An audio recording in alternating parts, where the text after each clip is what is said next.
evening. You see the rain has come, so but it's good that we have coats to put on. I'm more a freezing type of person. I like it warm, and so better warm than cold. You see, I always say to my wife, cold you cannot resist, to warm is no problem, because she is not so warm than I am. So she likes the cold, I like the warm. So it's good that in the car you have two systems where everyone can have his own temperature. So it has been now the 7th night, and I hope you learn it by heart, that we have to put our foundation on 4 things that are unchangeable. And last night we looked to the basic law, and we saw, I hope all understood last night, that the 10 Commandments are nothing else than the basic law of the whole universe. But written so that we can recognize that to take from the wrong place, that's the only way to break the law. So all others are effects. And that's fantastic. If you know the law, you know where you break it, you know where you have to fix it. Huh? If not, we always try to fix it at the effect. Yes? We don't want to commit any more adultery, but we stay still in dependence on a human. It will never work. So tonight, I want to finish the human structure. We went through it along, but we never came to a complete conclusion, so I want to structure and function, do tonight, and of course here the love and our basic needs we addressed and we will address again and again. So let's look to us how we were built. You all know we were built out of 2 elements, the dust and the breath of life. The one is the spirit, the other is the body, and together they give the living soul. And all that we do in between the 2 entities. And we have seen that we have in the spirit a conscious and a subconscious. So here is the cortex, the body, and here is the spirit, and in between and under this is the subconscious. In our consciousness we have our will, and our will needs to take over that what we hear, feel, and so on from outside, because we live from the information that comes from outside. The spirit cannot live from itself. It needs information, and he has to work with that. Our will is the first who gets it. You can never take a decision without being alert, yes, without being conscious. But we have learned that the decision is taken subconscious. But you must be conscious in order to take a decision. That's why the information goes from the will in the subconscious, and it meets steps, or not steps, maybe entities. The first thing that the information meets is, who am I? So every information comes through our will, and at the place who am I, it is put on thoughts to be worked with. So every thought starts, who am I? If you imagine a big company where they have their things and they have to load it on the trucks, yes? So identity is the loading of the information on trucks. And the trucks are thoughts. Yes? Thoughts are not information. Thoughts just transport information. What are words? Information or transport of information? What are words? Information or transport of information? Yes, I hope that all know that a word just transports an information, because you might hear me speak, and if you go out and ask different people what they understood, you will find they understood different things. Because you have to unpack the information that is in the words. So I try to use this illustration for me because it's simple. The truck is the word. The loading of the truck is the information. Yes? So if I want to know the information, what do I need to do? To unpack the word, or to try to see what's on the truck? I must unpack the truck, not to say, or let's see, I give it more example. Do you like to do word studies? You might like to do word studies, but what is a word study?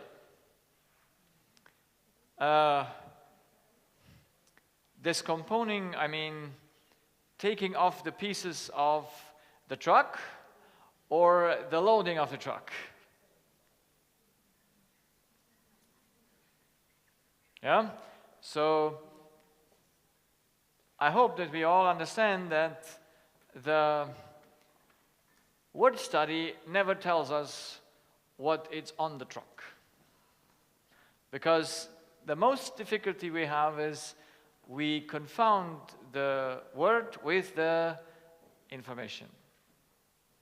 So the information is one, and the transportation of the information is another thing. Okay? So our thoughts are our thoughts. They don't come from outside. Only the information comes from outside that we work with.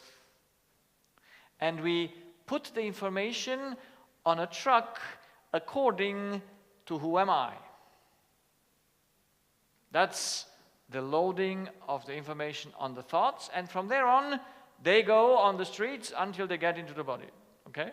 Until we come to the decision. And they, of course, they go back. I have a more complex sheet how the thought works, but I won't put that tonight here.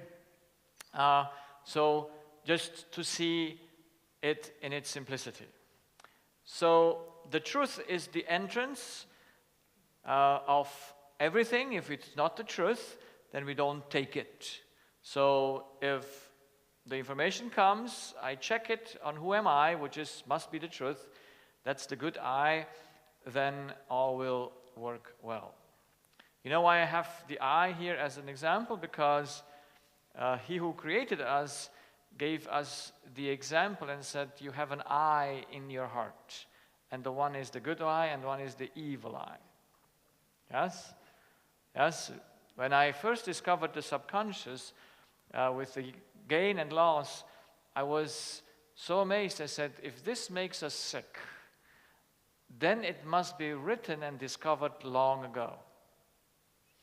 And being a Bible student, I said, where in the Bible do I find the heart and the subconscious described exactly like I saw it in the patient? And it is in the Sermon on the Mount. It's exactly there. In 5 Bible verses, Jesus explains the whole matter, so not in 5 hours. He says, do not lay up treasures on earth, where the moth and rust and thieves can steal it. But lay up for yourself treasures in heaven, where neither moth nor steal nor thieves nor rust can break them. Because where your treasure is, there is also your heart. So the heart must have a treasure. Yes? The heart is very, very simple made.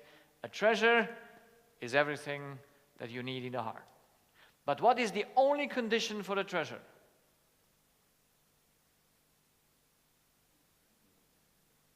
What is the only condition? You now know the yes and no, the gain and loss. What's the only condition for the treasure? Well, that's identity. But What's the only problem with the treasure?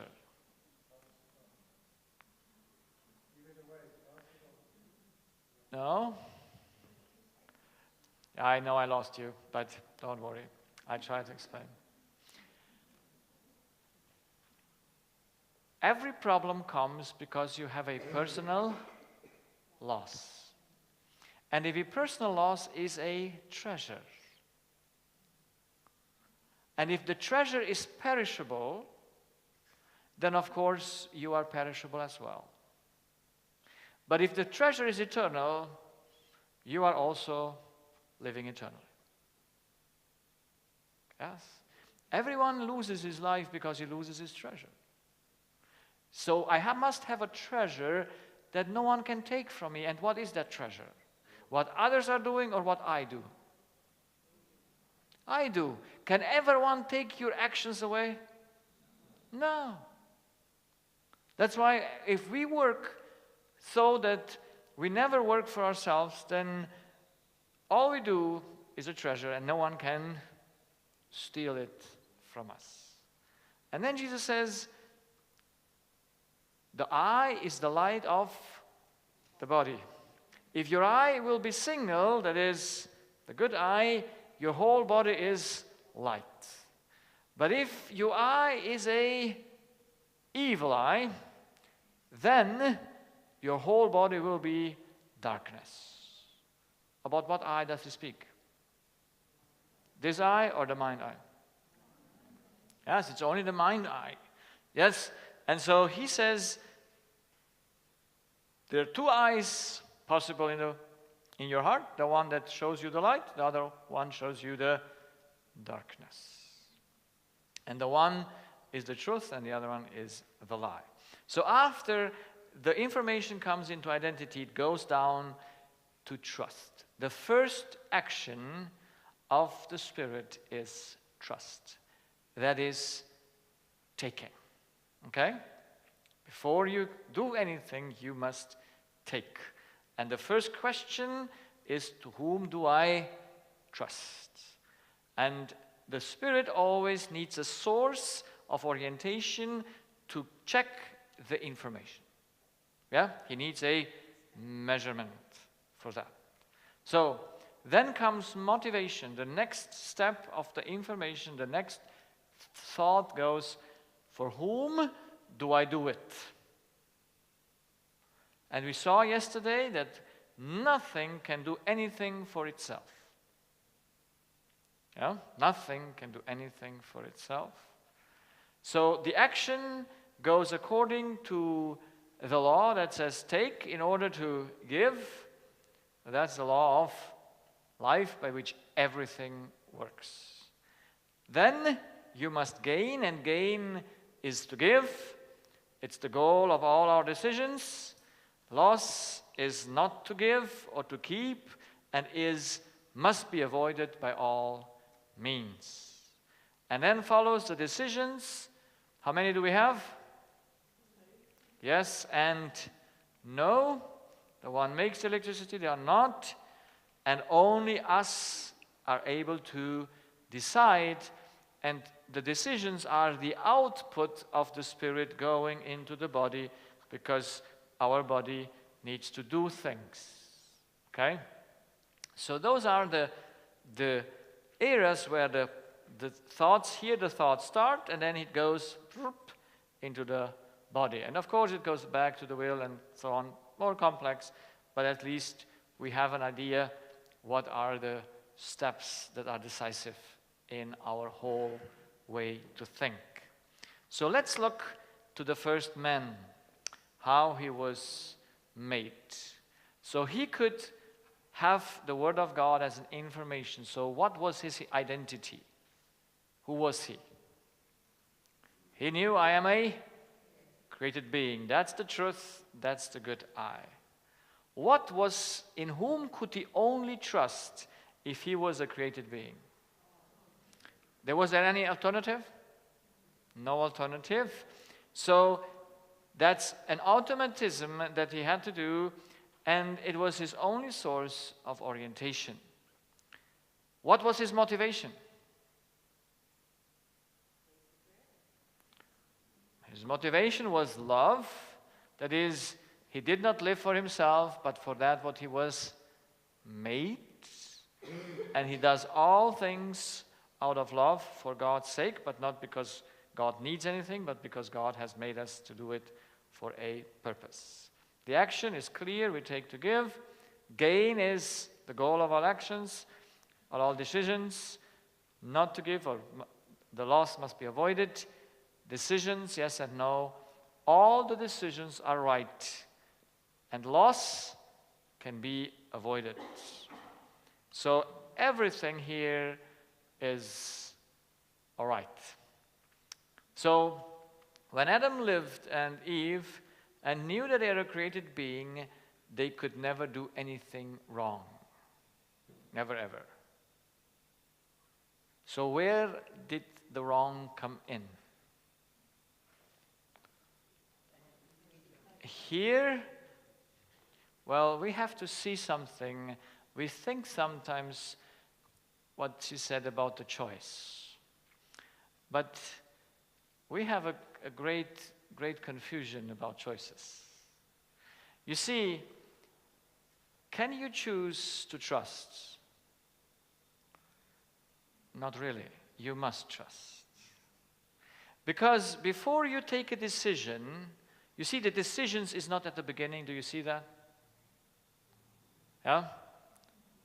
Our decisions are cause or effect? Very good. Our decisions are effects. So what's the cause? Trust is the cause. Yes? Because that is the taking. So where could Adam only fail? And Eve. So they could never take from the serpent or the Adam from Eve if he would have not wanted to be more than a created being. That was the promise. You will be more than a created being, and so you must take yourself out of the power where you are in order to eat from the tree. They could have never eaten from the tree if they would ever have trusted God. So they must want, when they took from the serpent, they wanted to be more than that. So they became a god. And from now on, everything is just a change according to that. That's the lie. And then comes the evil eye, the glasses. Now, trust goes in whom? Yes, in myself, but a God never needs to trust because a God lives out from himself. So, humans are his orientation. You know, that's why we orient always after other humans, even though we think we trust in ourselves. What's the motivation? For whom do I live? For self. Pride and selfishness, and in the end we work for the enemy of God. The law has changed. The action now comes, you give, because as a God you must give first in order to receive. That's the law of death. Gain becomes receiving, loss becomes not receiving. The goal of all decisions remains. All decisions are wrong, and loss is not avoidable. So, you see, only thing could change in Adam and in Eve. They could never eat from the tree as long as they trusted God. That's why they had to unplug their trust from him. But you only unplug your trust in him if you think you can live by yourself. That was the temptation. That was the temptation of the devil.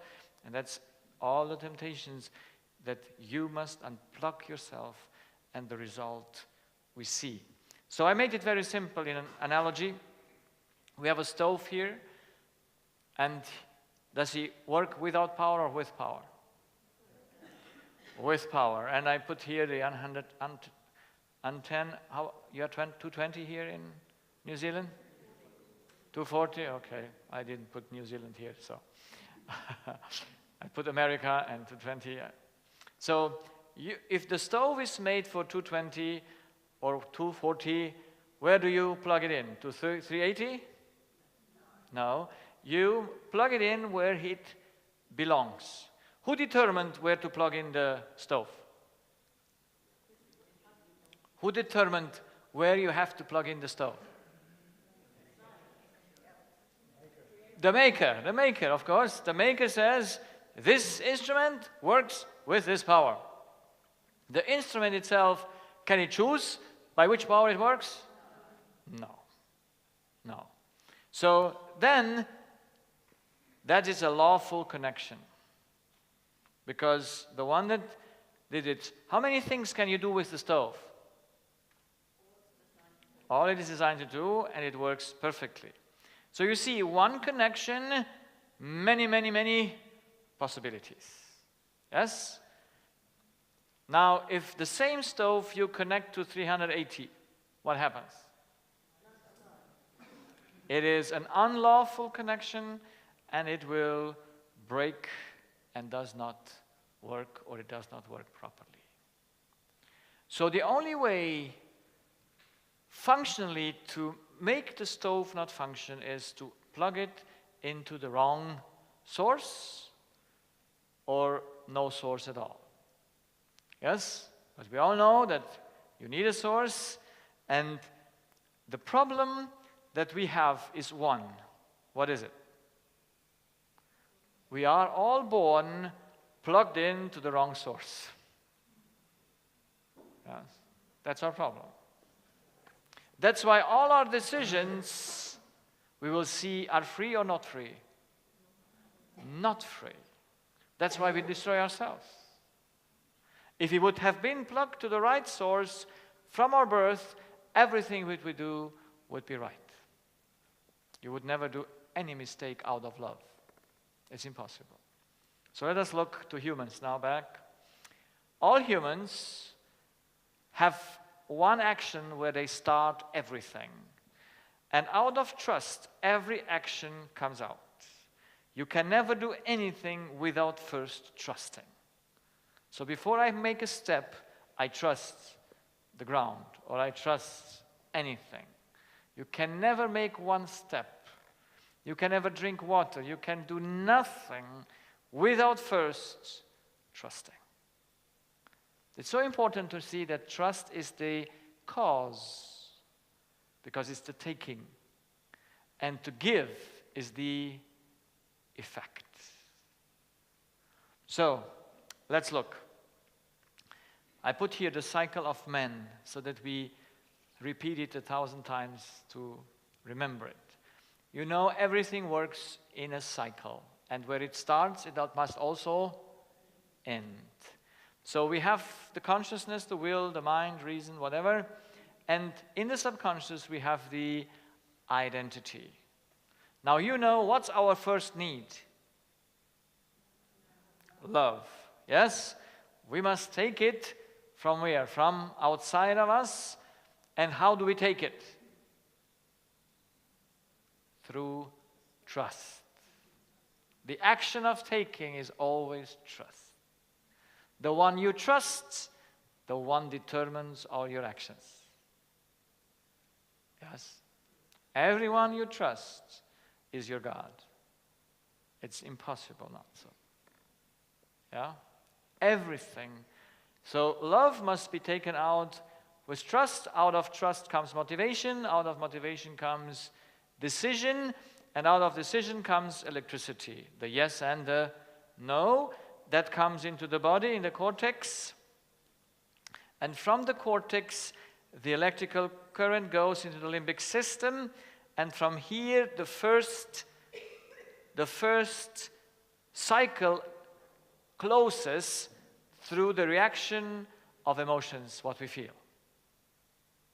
Yes? Emotions are the first thing that we feel after we took a decision. It's a physical reaction. So imagine that we were made to always do all of love. How do you feel when you do things out of love? Very good. So even before you do the action, you feel good. Imagine how wise the Maker made us to feel us all the time good. There was never an intention that we should ever feel bad. Even before we do the action, we just took the decision to do it, and the power is not yet at your hand, but it already made you a good feeling. I find it fantastic. So emotions show us if we thought correctly or not. They're always a physical reaction to a thought. So emotions are not parallel to thoughts.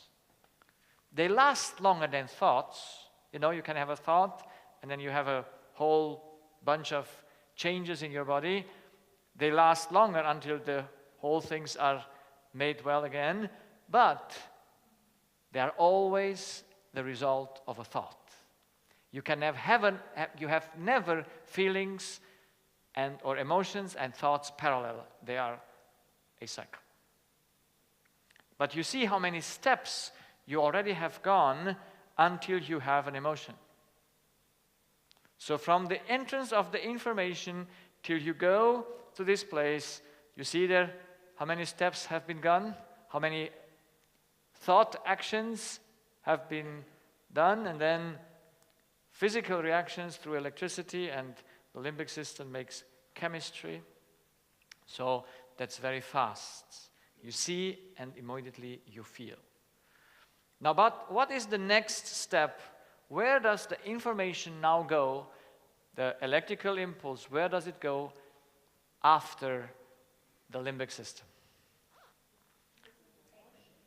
It goes into the bone marrow. Yes? Every decision you do gets into your bone marrow. Everyone. So, it's only 2 or 3 years ago when they discovered that we have anatomically direct connections between the brain and the so-called immune system, which is in the heart, is the bone marrow.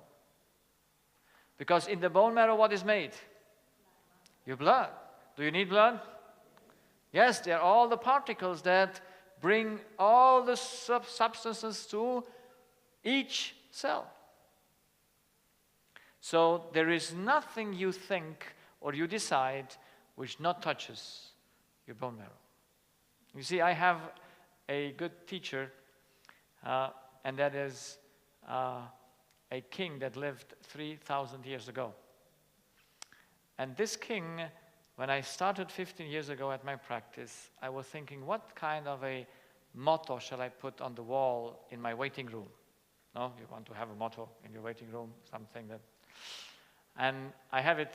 I should have made a picture of it, but I forget to do pictures. Well, maybe next time.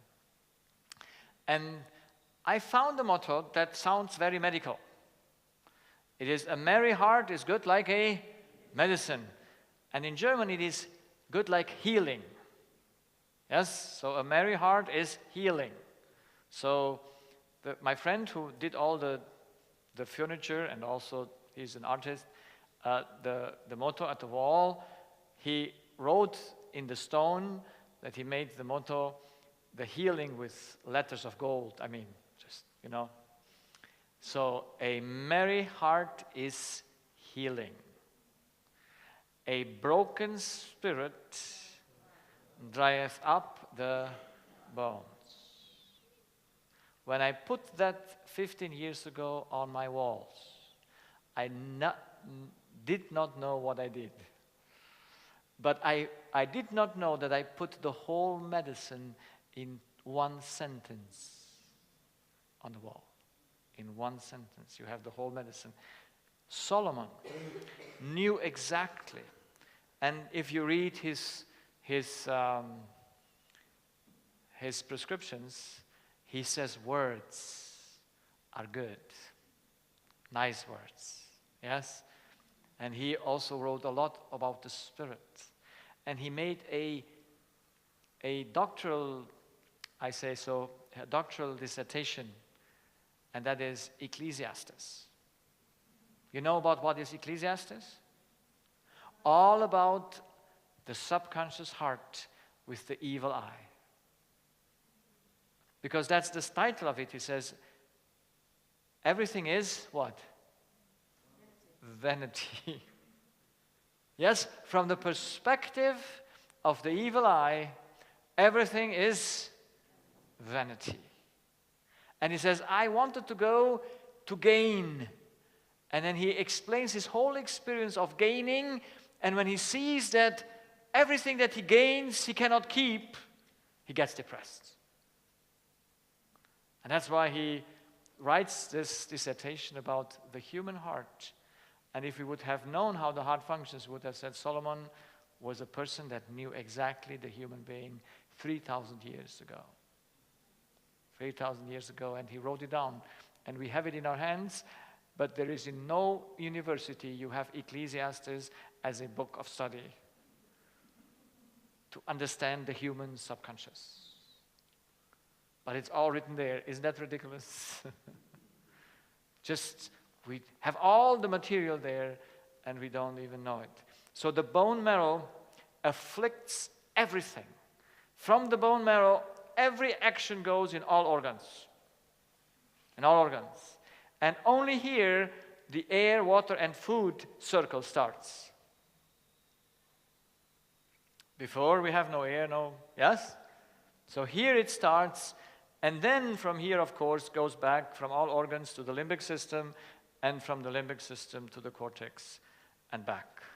So the bone marrow is the agent by which we are made sick and by which we are made healed.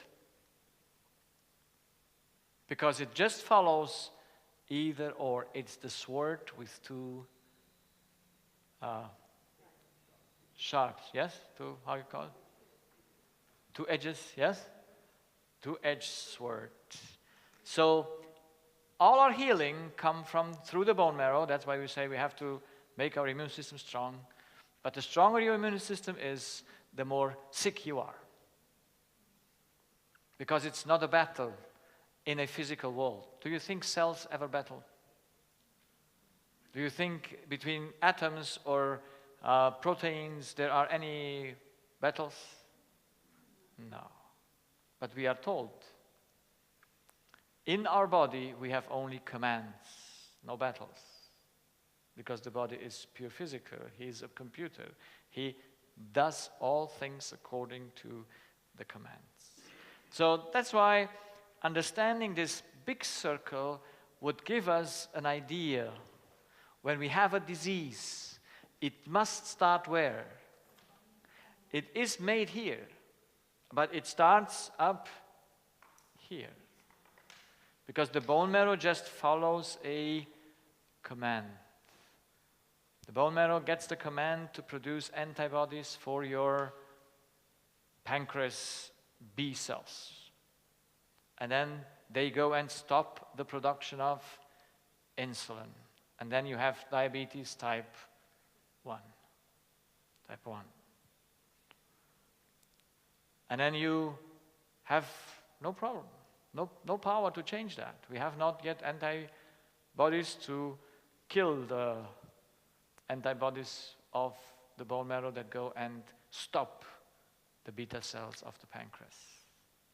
But then they go to the colon and they eat up the colon. You know, when you have colitis ulcerosa, I had a young girl, I mean, she's a medical student, actually, I think she's a doctor already. She got, with 16, colitis ulcerosa. Her father, a doctor. And what is the medication for? What is the medication for? So it can do only, what do the steroids do? They get suppressed that the reaction should not happen. And then the chemotherapy does suppress the bone marrow, that the antibody should not be made. So you have these two ways to bring it there, that you suppress the bone marrow, you do give steroids so that the inflammation cannot have place. But who will win? Can we ever go against nature? No. So in between 6 years, your colon is gone. He perforates. And when he's perforated, if you don't take it out, you die. And that's so statistically about 6 years. And then colitis ulcerosa leads to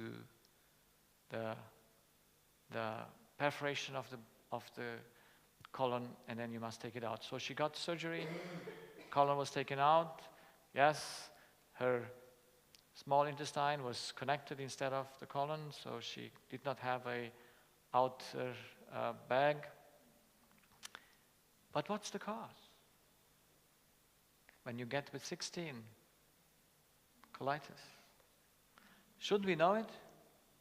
Who turns that bone marrow on to make those antibodies? They go, or whatever they are, they cells, they go and eat up exactly only the cells of certain areas of your colon. By direction. It's not by chance. Nothing happens in our body by chance. Because it's a computer. What can it be? You know. What is it? It's the fight with mom and dad, wanting to fix their relationships. And if we don't explain that either to the parents or to her, then things go on. And then you take the colon out. Is the problem solved? No. Then the bone marrow will be put to produce other things that attack other organs. Because you must get aware that something is wrong in the input in your body. Something is wrong. So you see, how much could we help people in this way? Because you go to the doctor. A few years ago, when I was in Spain, and there came also a mother with her 15-year-old girl with colitis ulcerosa, just diagnosed half a year ago. And she went to the doctors, they go in flares, or how you call this? And they gave her all kinds of things, and it went back, and it was good for a time, and then it comes suddenly back. And so she came to see me after a seminar that I had there, and I said to her, it's very simple. You just need to love your husband. And the child heals. An easy message. But it's a nice message. Why would you fight with your husband? Why? We only fight because we want something. No? But if the parents would stop fighting, the child would heal. Because it has no choice. It must trust her mother. It must take from mother. It has no choice at all. No choice at all. So, if the identity is right, why does the child get sick? Because it wants something to do what is impossible. And it wants to help their parents to get along well. Can you do it? No. So let us learn the lesson of dependency. A child is not a ready person. Or, it's not ready yet. When are we ready? When you're adult. Yes? Dependency never changes.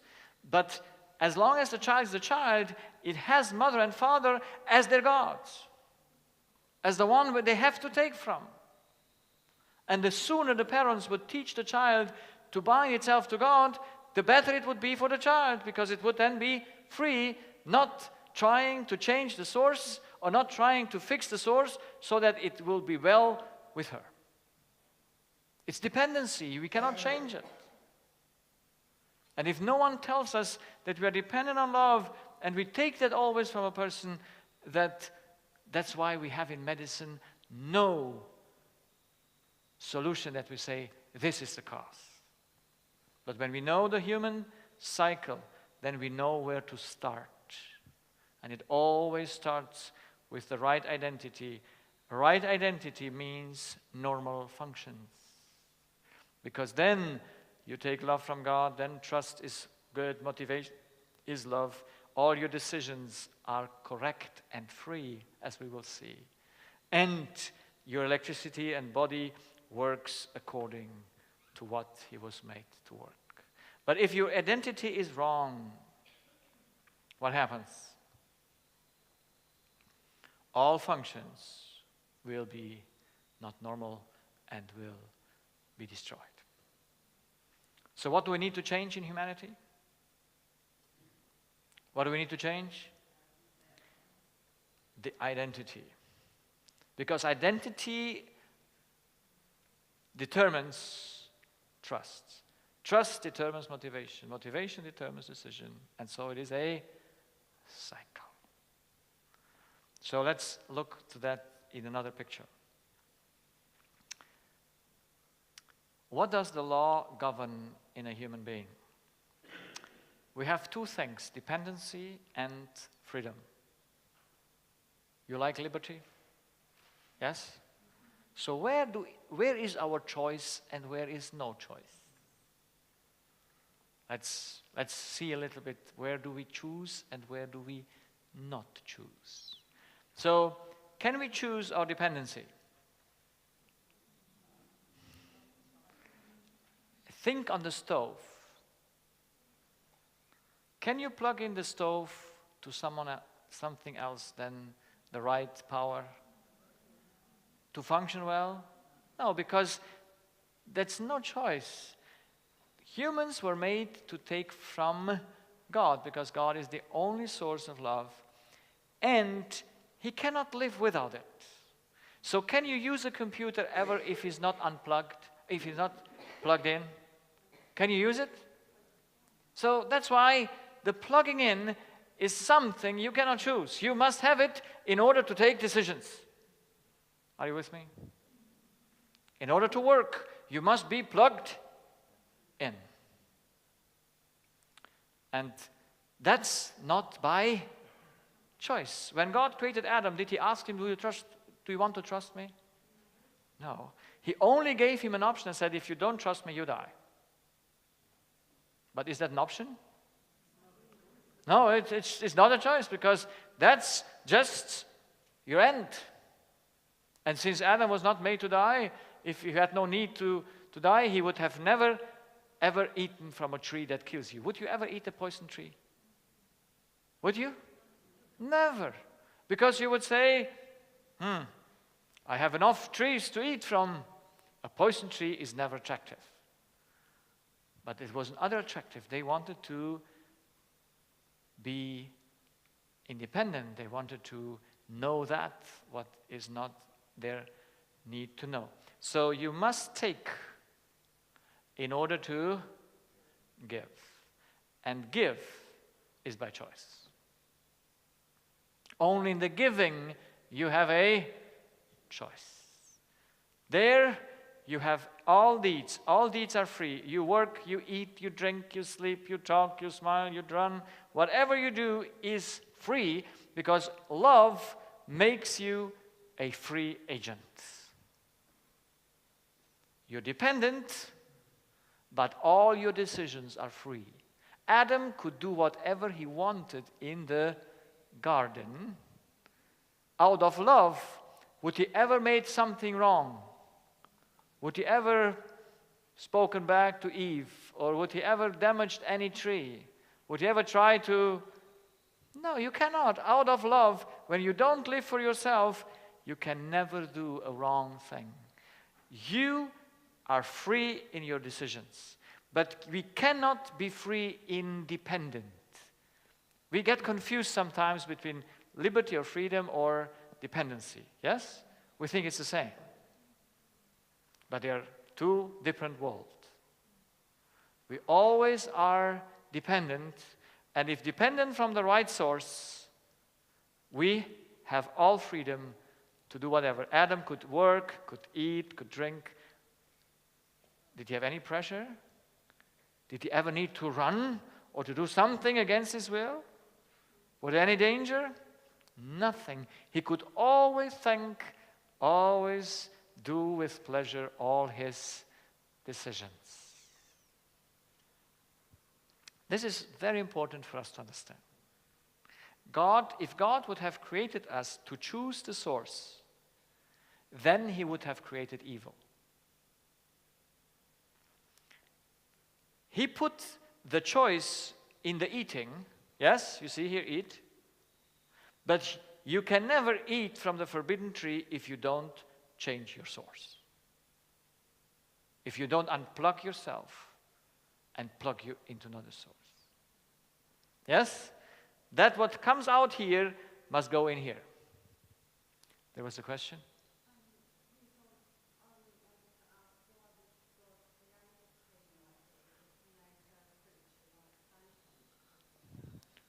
Yes, well, that question that you said, why did God create a creature like Satan? Well, Satan was an angel, and he was thinking he can live without God. He thought that he can live out of himself. Could God stop him to think like that? It's not the free will. It is that we, as having a spirit, can only govern ourselves. God did not make us to be robots, to order what we have to do or not. He only could tell Lucifer, look, what you do, you don't know. But he could not stop him doing it. And finally, Lucifer unplugged himself. And yes, naturally, he would have died. But God did not want him to die. He wanted that all should see what happens when you unplug yourself. Because before he unplugged himself, the whole heaven was involved. And then when Adam unplugged himself, all the earth was involved. So, yes, because Lucifer already existed, and there was an alternative source that never existed before, God gave Adam an alternative source, but only with the option to die, not to live. Because there is no other way. Because if this would be a choice, it would not be under law. So the law doesn't govern our deeds. The law only governs our plug-in. Yes? Only the taking is governed by the law, not the giving. The giving is free. I can stand here or there. Yes? Doesn't matter where I stand. That's not governed by the law. But what is governed by the law is that I should do all things through love. I must do it being connected. Without having an attachment in my spirit, I can do nothing. So, dependency can never be a choice because it's governed by law. Actions are free as long as I do it out of love. Because when love gives 100% freedom, then you are free. But if you are not bound through, so this is once again the same. I just wanted to show here that the cause is good, the effect is also good. Yes, this is taking, dependency is cause, and freedom is we can do whatever we want as long as we do it out of love. But now if I am a God, do I need a source? No, I think I don't need no source. I think I am spiritually independent. And I love to talk to young people when they come into my practice or wherever I go. when they come to me with their sicknesses. And then there was a 15-year-old girl. She had a hearing loss on his left ear. And she had it a few times around the same time in the year, in November and once in June. And it always recovered. And then she had on her right leg a nerve failure. It paralyzes. For 6 weeks, no one knew why. It disappeared. And then she came into my practice with another hearing loss that didn't go away for, 4, 6 weeks, 8 weeks. And so when she came, I asked the 15-year-old girl, do you think you're dependent spiritually on your mom? What did he say? No. But what proves her dependency on her mom? What proves? The hearing loss. The hearing loss. It was the left ear, it was the relationship with her mom, and her mom was in problems.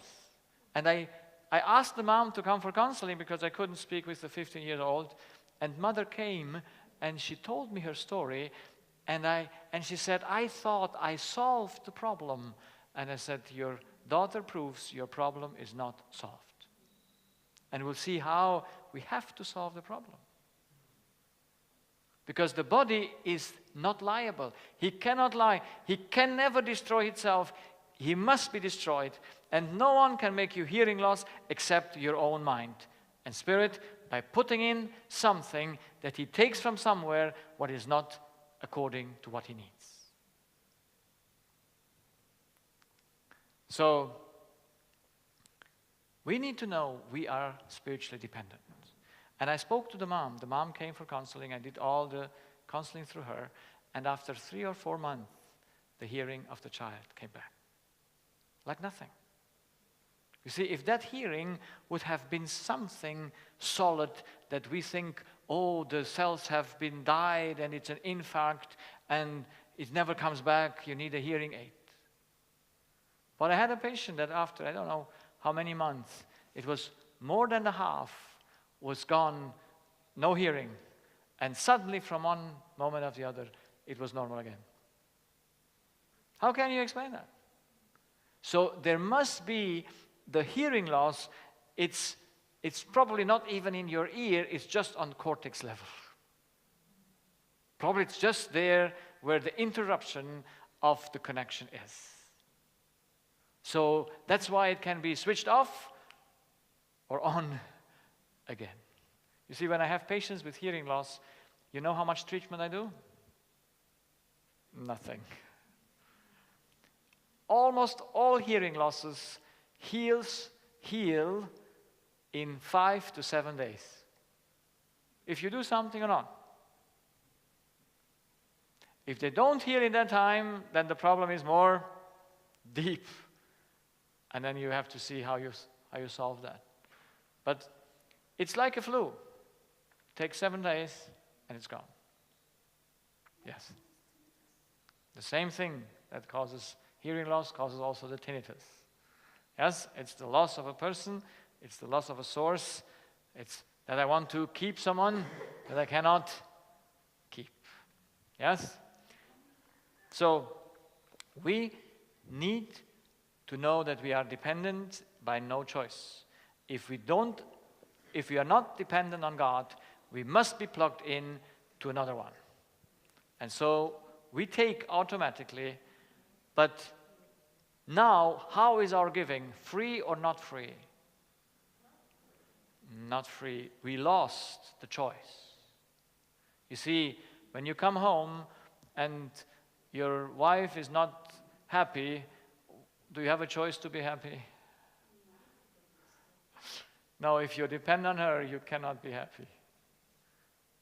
But if you would be bound on God and come home and you see a person in need, then you can be very happy and try to make him happy and help him without yourself falling together with him and crash.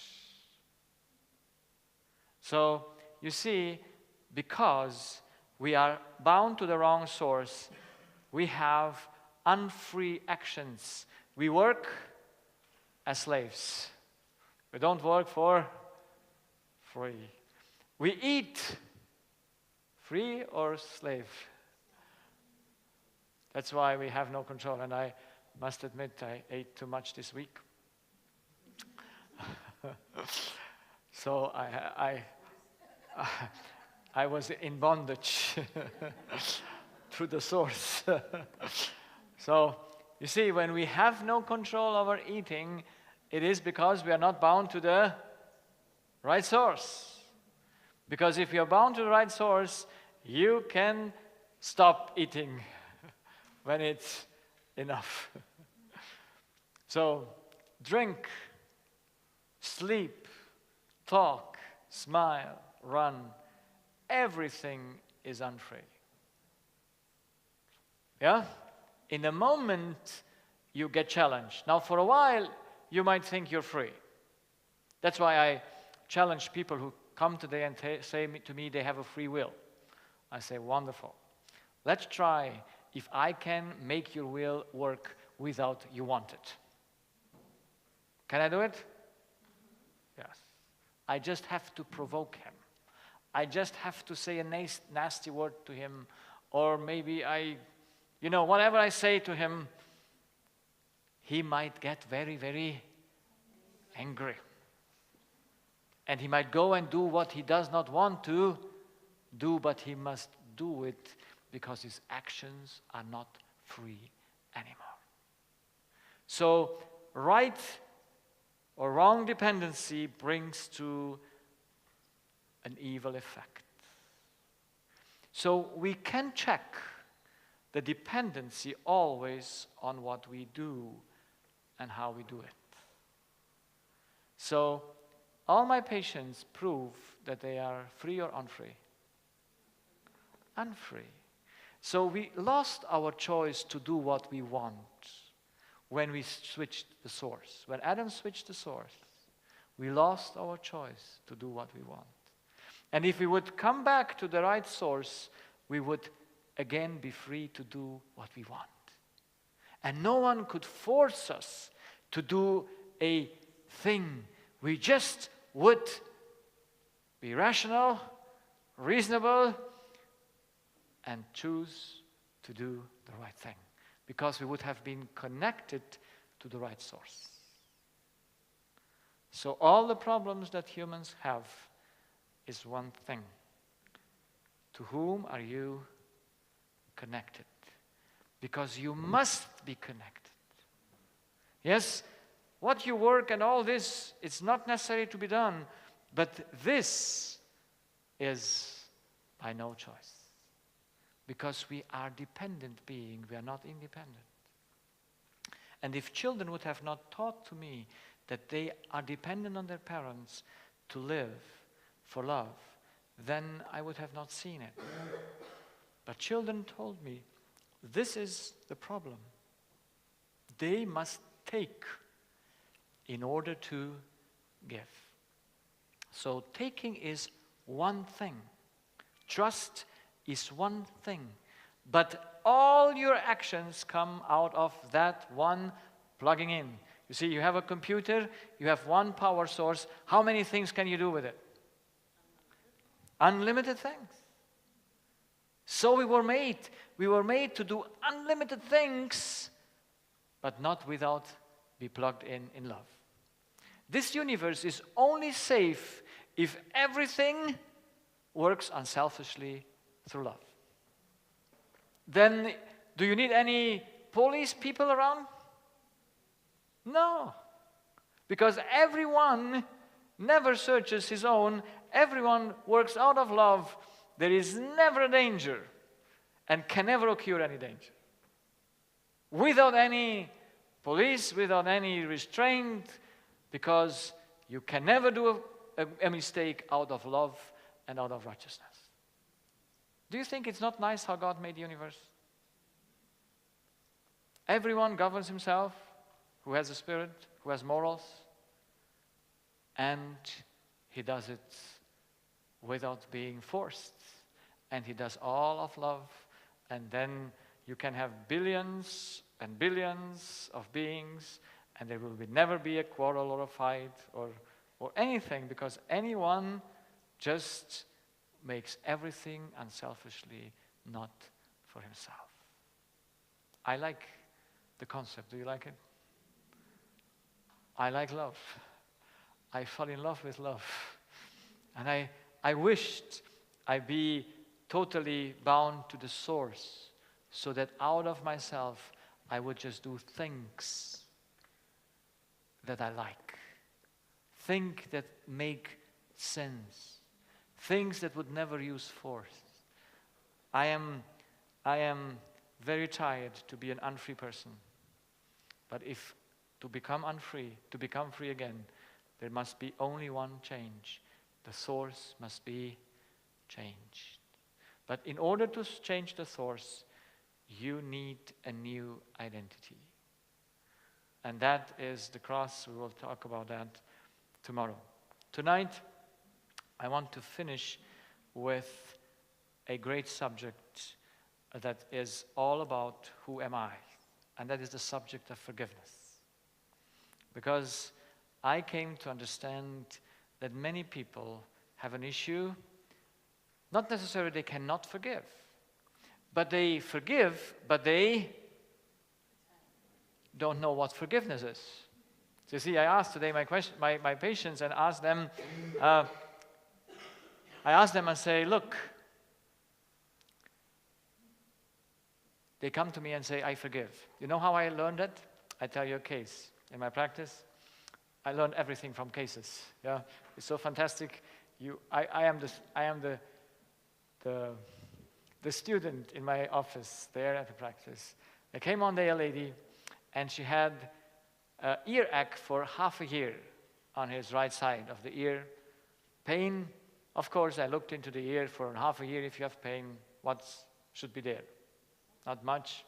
I looked in and said, nothing. But I asked her if she has other complaints, and she says, yes, for 2.5 years I have neck pain. So neck pain and ear pain for half a year, so that's about 2.5 years. So I said, you must have a problem for at least 2.5 years. A solved problem or unsolved problem? Unsolved problem. Because the pain is something continuous that you feed from your spirit, yes, into your muscles. They must be in tension, and it's not only tension. You know, when you have pain, it's inflammation that goes through your bone marrow. That's why you have it in your muscle. And so the lady said, yes, 3 years ago, my best friend disappointed me. And I said, okay, so what was my first question? Did you forgive? Exactly, that was my question. I said, did you forgive? And you know what she said? Yes. And at that moment, I was shachmat. Shachmat, you know? I said, huh? I was expecting to say no. But she said, yes. I said, and now I was in need because, and when I'm in need, I go up to God and say, Lord, I'm in trouble. Something doesn't work, help me. And immediately when I ask for help, I don't wait an answer, I just put the first thing that comes into my mind. I ask. And so I asked her and said, do you love your friend? What did you say? No. And then I was relieved. Then I knew it. And then it dawned onto me and I said, this lady thinks that you can forgive without loving the person. What comes first? Forgiveness or love? Love. Forgiveness is an output, not an input. Love is input, forgiveness is output. If ever you forgive a person without loving it, you never forgave. Because love is before forgiveness. You see, today we teach people to forgive that it might be well for them. We want that they forgive so that you feel good. Is that love or selfishness? You do it for the other one or for you? Isn't that a terrible thing? You speak about a good thing and you implement selfishness in it. That's a terrible thing, isn't it? It's even not seen. But thank God, you cannot fool the body. The pain proves if you love or not love. So that lady didn't go well out of my practice. It was very at the beginning of my time when I was exploring the things. And so I suggested to her she should love her friend. But she didn't like the therapy. I know she left quite upset because I said she should love her, then the pain would go away. I once had an elderly lady, she had dizziness. And the dizziness was because she had a conflict with her neighbor. And so I asked her to think well about the neighbor. And I thought that she understood, so after a few days she comes back and says, the dizziness is not gone. And so I asked her, so how is the neighbor doing? And so I encourage her to think good about the neighbor, to enter out of conflict. She goes home and she comes the third time to me, and then I encourage her, and suddenly she looks to me and says, you are on the neighbor's side.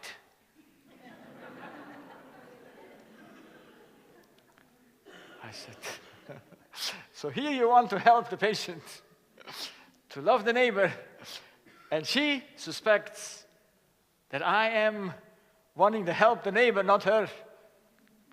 Friends, we must love. And if it's the neighbor or not, it's for you to love. But can you love for you without loving the neighbor as well? Can you do that? No, of course not. That's the good thing. If you love, you must really love. It must be that power that goes into your body that is well. So what is our common understanding of forgiveness? I am God, of course. Then this do me wrong, and I graciously forgive them because I am very generous. Yes, that's our forgiveness. It's the type here. I hope you all understand. Now, if I would be a creature, oh no, let's say this also. Look first to the law. So the basic law, we know, we have a legislator, a lawgiver who gives all the laws, the fundamental and the secondary laws. Tell me, can anyone break the law against the one that did not give the law? Against who can you only break? Again, the lawgiver. So there is, how many lawgivers? One. So we can only sin or break the law, in religious terms, against the one who gave the law. So, can anyone break the law against me? I mean, doing me harm? No. That's why if I'm a creature of God, what is forgiveness?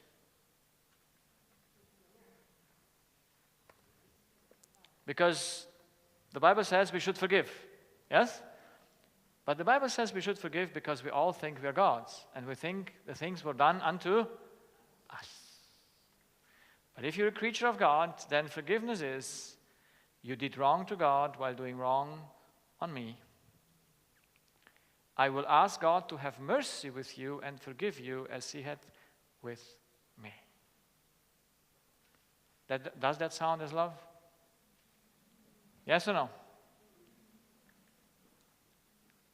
In whose interest do you forgive? In the other's interest, yes? It's not about you. Of course, you have the benefit. Everyone who loves has a benefit, but You don't love because it's about your benefit. You love because love is love and makes happy. So I try to give this example with a car. So the car has an owner. If you damage the car has a damage. But does the car have the problem or the owner? It's the owner. And so we are creatures, and as creatures, we are injured. But the damage is done to the owner of us, not to us. You see, if the damage is done to us, we must revenge, or the other must pay. If not, our righteousness system will not be satisfied. Does righteousness need to be done or not? Yes or no? Yes. Righteousness needs to be done. But if I am God, then it has been done against me, and the one that did it against me must pay me what he has done wrong. You see, we are in a trap. There is no way out. I have a case which is now a few years old, but the lady is probably over 60 now. And she was sexually abused by her father in her teenage years. Her father was a priest. And she got her diseases starting from the age of 17. And while she was about 50-something, she went to make a therapy to get over the abuse. And she went into a Christian clinic, and they suggested to break their relationship with their parents because they didn't do her good, you know. If others don't do you good, then you break. You know what happens when you break? When you are in a fight, you're sick. But when you stop fighting and say, the others are dead for me, you get more sick. You know why? Because as long as you fight, you might believe they can pay off the debt. But when you don't fight anymore, they cannot pay off the debt anymore, and you must crush. Your system must break. And so she got fibromyalgia and pain in her whole body 5 years or 6 years before I saw her. And she said, what you say sounds right, but I can't do it. I can't do it. What would she need to go to tell to her father?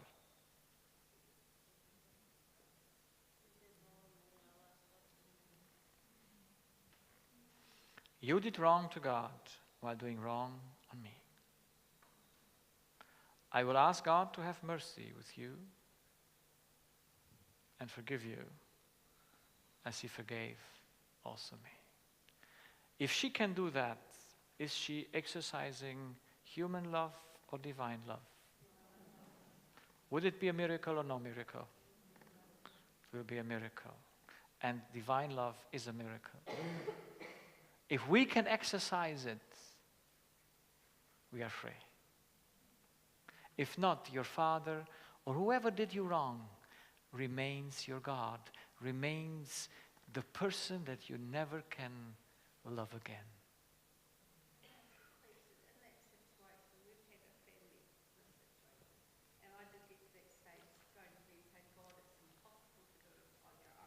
Yes. And I woke up and I felt I didn't have to, but you still have to keep the person or children safe. So you don't have to forget, well, you can't forget if somebody's been in a dangerous situation. You've got to protect them. Now, yes, the father is now 83 years old, no danger anymore. But the problem is not that. The question is, do I need to forget? To forget. I don't need to forget. And there can also be consequences. Yes? she could go to the court. But of course, after 40 years, there is no court possible anymore. So if that's, you see, forgiveness does not say that you don't bring him to the court. I hope you understand that. There are consequences. But you only can help him with the court to see himself the problem. That's why you do it, not to revenge.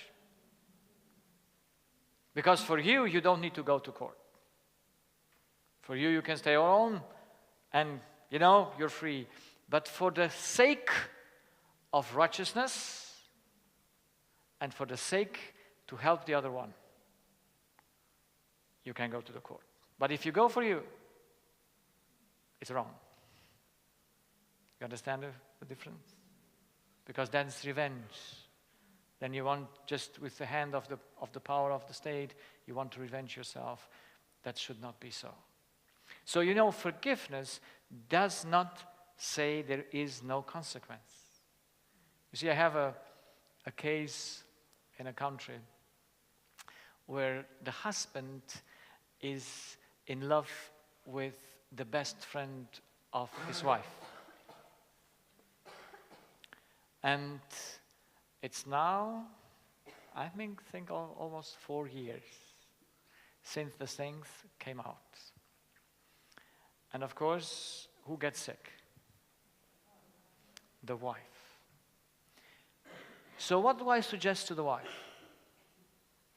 I suggest to the wife that she should give her husband 3 days of grace to come back. I mean, to quit the relationship with the best friend if she wants to continue. If not, she must take the consequence to separate. But not for her, but for him and for her best friend, who at that time was also married and had 2 children with another man. And so, could she do it? Oh. So she is still together with the man. She went through problems just a few, I think last weekend before I traveled here, she phoned me and said, I am studying the subconscious, I want to know, because I would like to make that step that you suggested to me. Why can she not do it?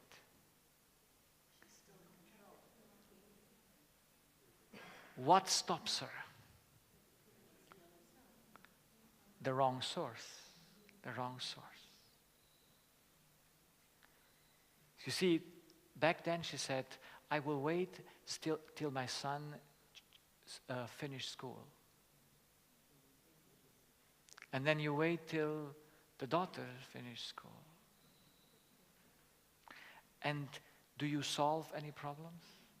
No. You see, forgiveness, love, would make us able to act towards righteousness, helping the other see his problem. But since you want to protect yourself, you enter into compromise, and you never can walk straightly. That's a mess, isn't it? And you suffer, and I hope now that I explained to her once again on the phone that she's in bondage. Thinking she's God, she's dependent on him.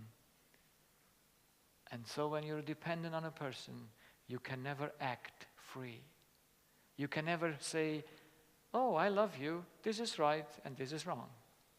You see, if parents would really love their children would be free to do the wrong because they have a wrong nature.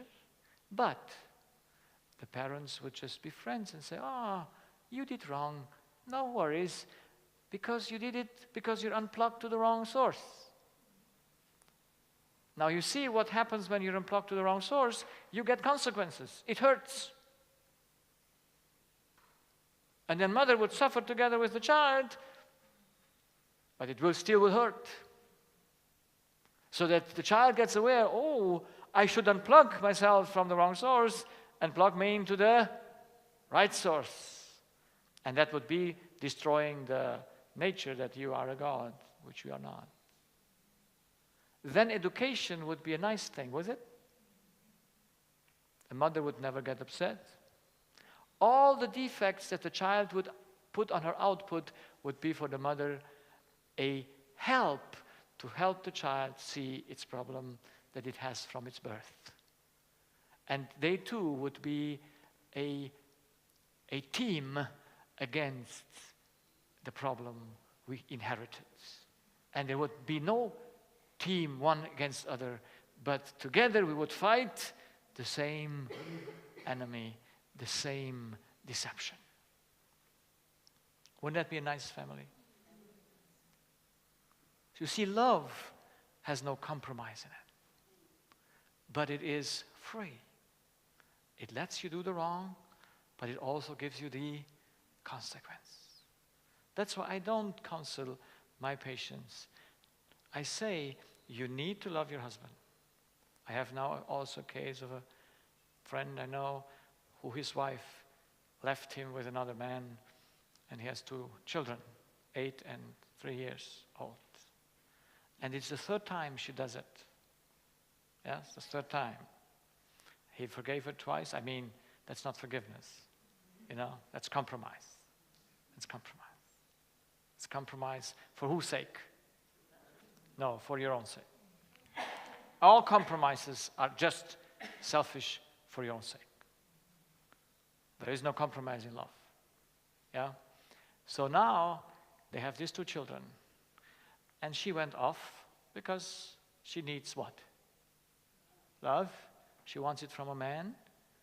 And since he is not her right taste, obviously she goes to taste from another one. How long will it go?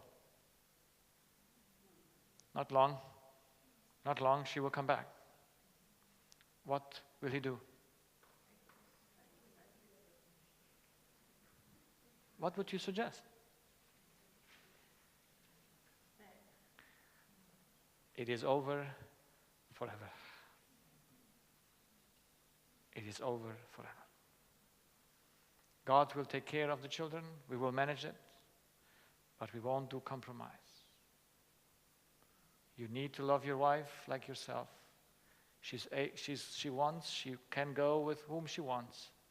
You still love her. You will see how you raise the children. But marriage is over forever. Anything else is not love. Anything else is just compromise for nothing. Will it ever solve if you compromise? It will never solve. This is why having right principles, being bound to the right source, love would solve all our problems. Love really would solve all our problems. We can be friends and yet straight. I love it. I love because Jesus was the man you could not buy nor sell. Yes? Could you?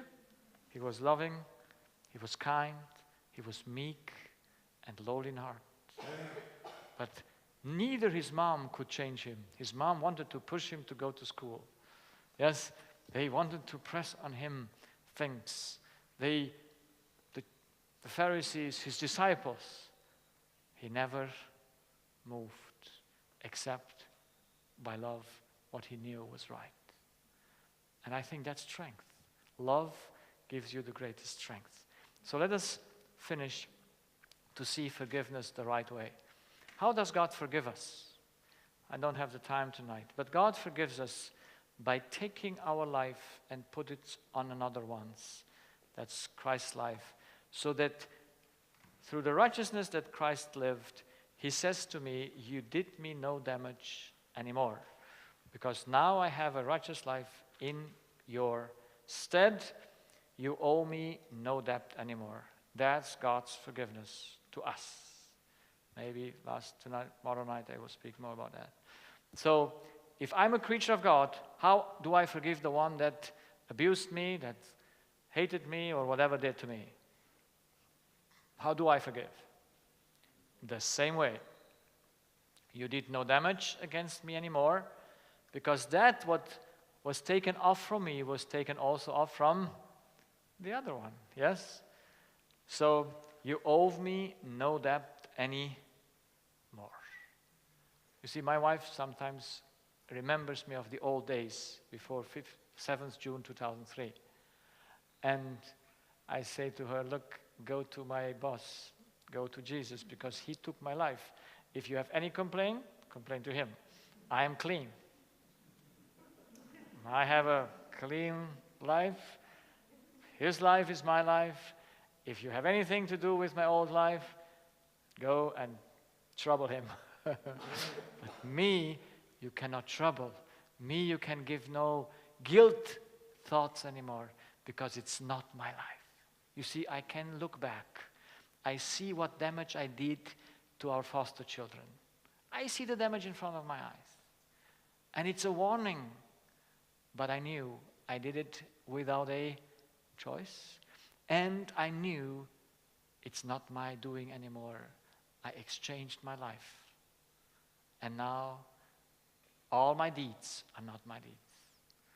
All that was done unto me was not done unto me, because I do not have my life anymore. It's Christ's life. I have his life.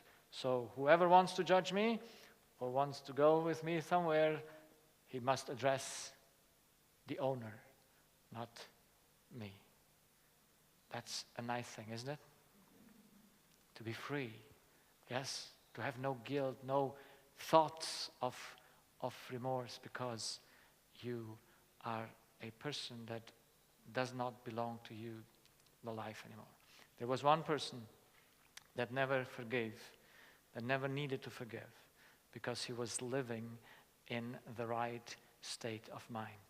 He knew that never anything could be done unto him, because he was the Son of God.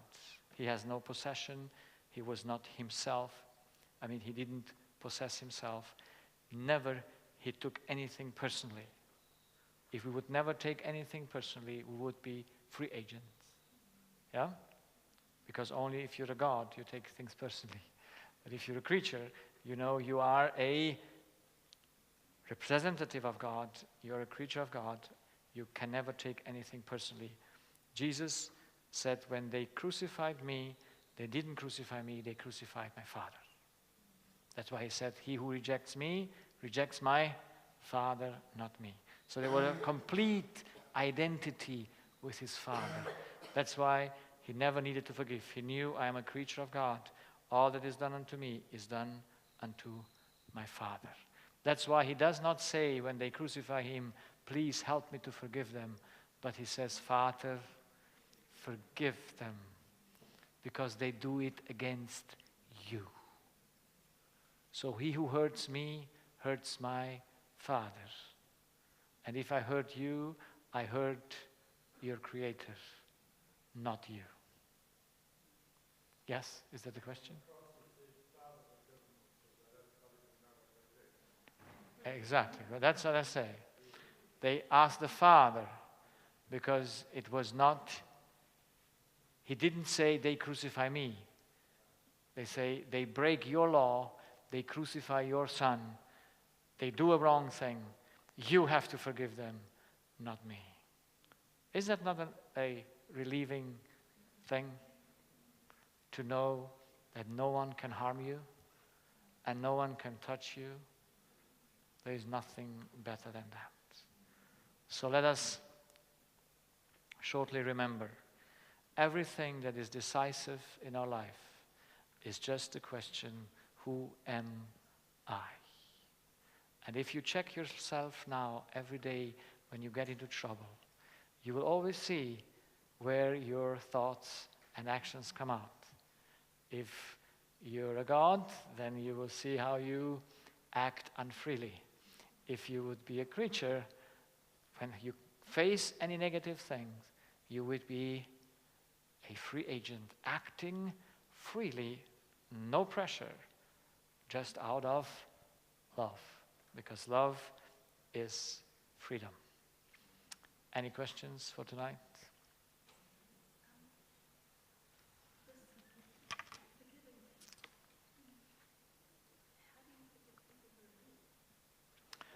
That's a good question. How do you forgive people who are dead? Now, you see, what is forgiveness? I hope that you understood forgiveness is the understanding that they did not do it to me. That's why if they're dead or alive, it's the same thing. You don't need to go to anyone to tell anything. You must need to know, did he do it to me or not to me? And if it's dead, if it is death, that's it. And if he is alive, you might say, and go to him and say, do you owe me nothing? Yes, and I pray for you that you might be restored. But when we have done something and killed someone, you know, David killed a man. How could he get free? Because I had one day a lady that killed her father. And she was very sick because no one knew that she killed her father. And her body just showed it. It was on her father's side. And she was a Christian lady. And yes, I explain that later. And her body, yes, she couldn't walk. It was a terrible pain for 4 years. And then I said to her, how often do you ask God to forgive you because you killed your father? What did he say? Every day. So, does she believe in forgiveness? No. She thinks she must pay off what she has done. Now, how do you forgive when you killed someone? How can you get free?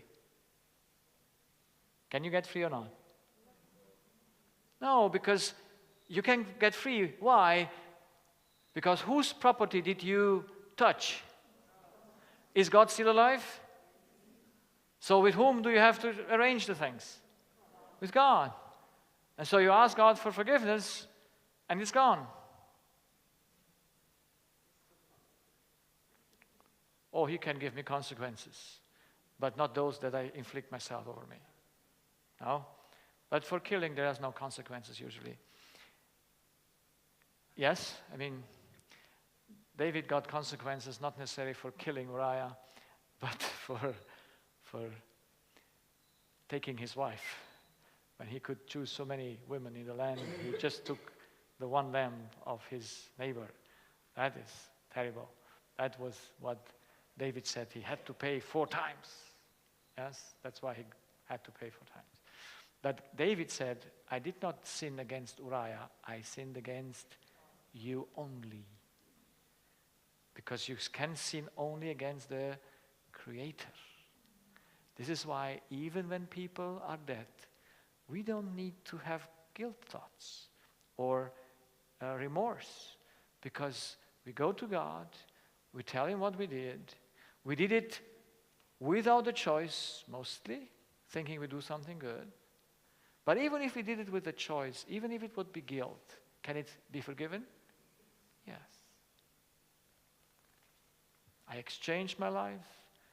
The life of Christ takes away my deed, and it's not mine anymore. I have people who have been abusers of children.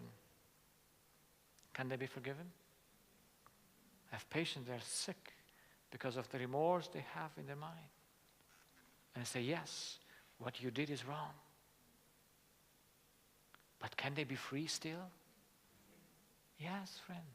Because it doesn't matter if you did a big thing or a wrong thing. It all comes out of the same source. That's for God. It doesn't matter how big the things is that you do. A little thing out of the wrong source cost your life, as a billion things that you do out of the wrong source cost also just your life. Please.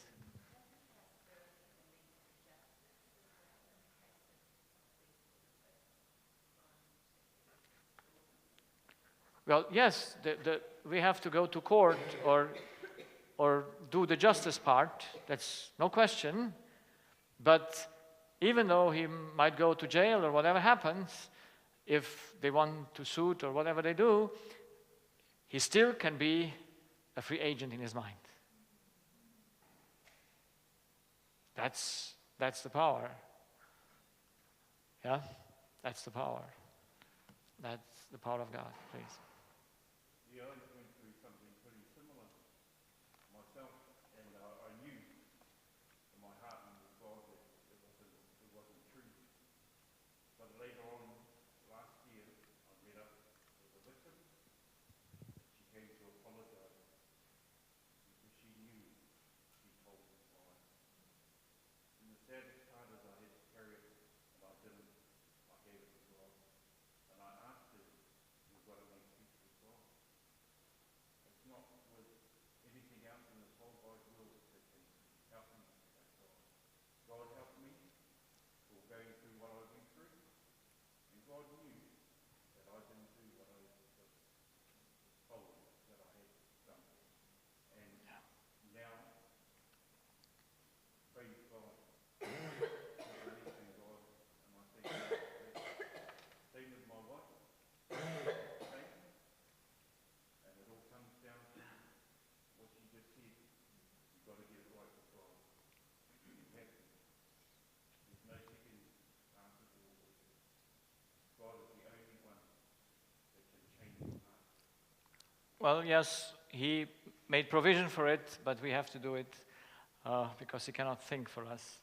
But maybe tomorrow night we will see how to get away from to be a God, just to be a creature.